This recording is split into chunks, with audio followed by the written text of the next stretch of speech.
Le président français Emmanuel Macron s'est rendu à Montpellier, dans le sud-est de la France, le 19 avril dernier pour présenter sa stratégie en matière de sécurité. Et quelques jours après, une vidéo a émergé sur TikTok.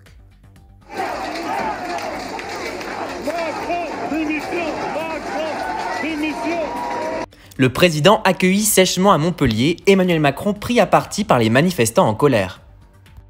Dans les commentaires, on trouve beaucoup de réactions autour de cette scène. Montpellier, il rigole pas. Respect. Pourquoi les médias n'ont rien mentionné? Quel genre de médias a-t-on en France? Mais d'autres qui s'étonnent. Depuis quand il neige à Montpellier? Bon, moi qui suis originaire du sud-est de la France, je peux vous dire que de la neige à Montpellier le 19 avril, c'est plutôt rare.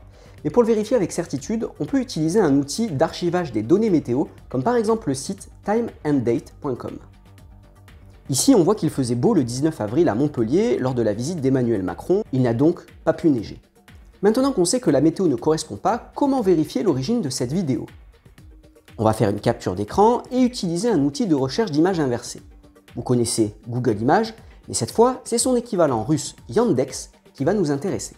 En chargeant la capture d'écran sur ce site, on retrouve la même vidéo dans des articles de sites russes. Celui-ci précise que la scène a été prise lors d'un rassemblement du 23 janvier en soutien à l'opposant russe Alexei Navalny.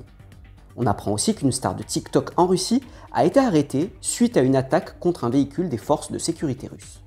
On retrouve aussi la vidéo sur VKontakte, le Facebook russe. Écoutons-la.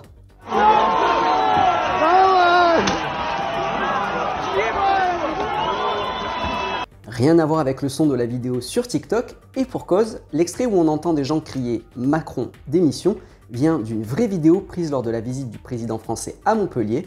La voici.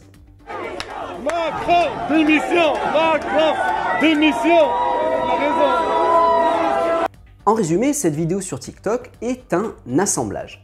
D'un côté, le vrai son d'une vidéo de la visite d'Emmanuel Macron à Montpellier lorsque ce dernier a été hué, et de l'autre, une vidéo prise en Russie lors de manifestations de soutien à l'opposant Alexei Navalny. Un exemple qui nous montre qu'il faut toujours se méfier de l'association entre l'image et le son pour une vidéo publiée sur les réseaux sociaux. Et pour plus de vérifications, n'hésitez pas à vous rendre sur la rubrique Intox du site des Observateurs de France 24.